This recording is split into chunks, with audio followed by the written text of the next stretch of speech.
Hello ಎಲ್ರಿಗೂ, ಹೇಗಿದ್ದೀರಾ? ಇವತ್ತು ನಾನು ನಿಮಗೆ ಸುಲಭವಾದ ಎಗ್ ಮಸಾಲ ರೆಸಿಪಿ ತುಂಬ ಕ್ವಿಕ್ಕಾಗಿ ಚೆನ್ನಾಗಿ ಹೇಗೆ ಮಾಡೋದಂತ ಹೇಳಿಕೊಡ್ತೇನೆ. ಮೊದಲಿಗೆ ನೀವು ಒಂದಿಲ್ಲಿ ಪ್ಯಾನ್ ತಗೊಂಡು ಅದಕ್ಕೆ ಒಂದು 2 ಟೇಬಲ್ ಸ್ಪೂನ್ ಎಣ್ಣೆಯನ್ನು ಹಾಕಬೇಕು.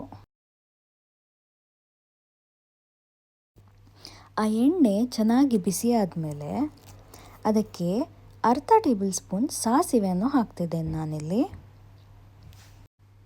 ಅದರ ನಂತರ ನಾನಿಲ್ಲಿ ಕರಿಬೇವು ಸೊಪ್ಪನ್ನು ಹಾಕ್ತಿದ್ದೇನೆ ಮತ್ತು ಒಂದು ಹಸಿಮೆಣಸಿನಕಾಯಿ.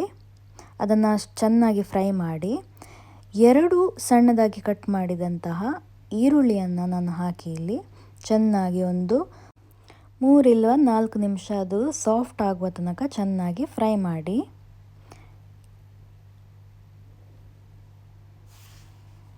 ಅದರ ನಂತರ ನಾನಿಲ್ಲಿ 4 ಟೊಮ್ಯಾಟೊವನ್ನು ಸ್ವಲ್ಪ ಸಣ್ಣದಾಗಿ ಕಟ್ ಮಾಡಿ ಇದಕ್ಕೆ ಸೇರಿಸ್ತಾ ಇದ್ದೇನೆ. ಟೊಮ್ಯಾಟೊ ಎಷ್ಟು ಇರ್ತದೆ ನೋಡಿ ಅಷ್ಟು ನಿಮಗೆ ಗ್ರೇವಿ ಬರುತ್ತೆ. ಸೊ ನಿಮಗೆ ಸ್ವಲ್ಪ ಜಾಸ್ತಿ ಗ್ರೇವಿ ಬೇಕಿತ್ತಂದರೆ ಸ್ವಲ್ಪ ಜಾಸ್ತಿ ಟೊಮ್ಯಾಟೊ ಹಾಕಿ. ಆಮೇಲೆ ಅದಕ್ಕೆ ಸ್ವಲ್ಪ ಉಪ್ಪನ್ನು ಹಾಕಿ ರುಚಿಗೆ ತಕ್ಕಷ್ಟು.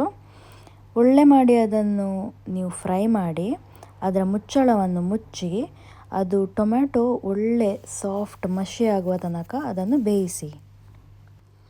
3-4 ನಿಮಿಷ ನಂತರ ಓಪನ್ ಮಾಡಿ ನೋಡಿ ಒಳ್ಳೆಯಾಗಿ ಅದು ಸಾಫ್ಟಾಗಿ ಬೆಂದಿದ ಅಂತ. ಅದರ ನಂತರ ನಾನಿಲ್ಲಿ ಒಂದು 3 ಎಸಳು ಬೆಳ್ಳುಳ್ಳಿಯನ್ನು ನಾನಿಲ್ಲಿ ಹಾಕ್ತಾ ಇದ್ದೇನೆ.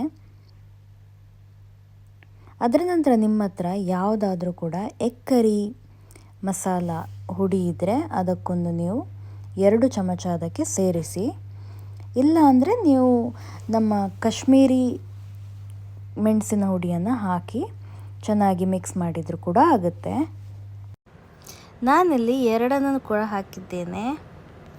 ಅದರ ನಂತರ ಒಂದು ಕಪ್ಪಲ್ಲಿ ಸ್ವಲ್ಪ ನೀರನ್ನು ನಾನಿಲ್ಲಿ ಹಾಕ್ತಾ ಇದ್ದೇನೆ ಗ್ರೇವಿಗೆ. ನೀವು ಸಹ ನಿಮಗೆ ಎಷ್ಟು ಗ್ರೇವಿ ಬೇಕು ನೋಡಿ ಅಷ್ಟು ನೀರನ್ನು ಸೇರಿಸಿ. ಮತ್ತು ನಾನಿಲ್ಲಿ 2 ಬೇ ಲೀವ್ಸನ್ನು ಹಾಕ್ತಾ ಇದ್ದೇನೆ. ಅದನ್ನು ತುಂಡು ಮಾಡಿ ಹೀಗೆ ಅದಕ್ಕೆ ಹಾಕಿ ಚೆನ್ನಾಗಿ ಮಿಕ್ಸ್ ಮಾಡಿ.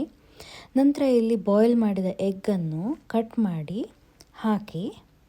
ಅದರ ನಂತರ ಅದೊಂದು 2 ನಿಮಿಷ ಒಳ್ಳೆ ಕುದಿ ಬಂದ ಮೇಲೆ ಅದಕ್ಕೆ ಸಣ್ಣದಾಗಿ ಕಟ್ ಮಾಡಿದ ಕೊತ್ತಂಬರಿ ಸೊಪ್ಪನ್ನು ನೀವು ಅದರ ಮೇಲೆ ಹಾಕಿದರೆ ತುಂಬ ಟೇಸ್ಟಿಯಾದ ಎಗ್ ಮಸಾಲ ಕರಿ ರೆಡಿ ಆಗುತ್ತೆ.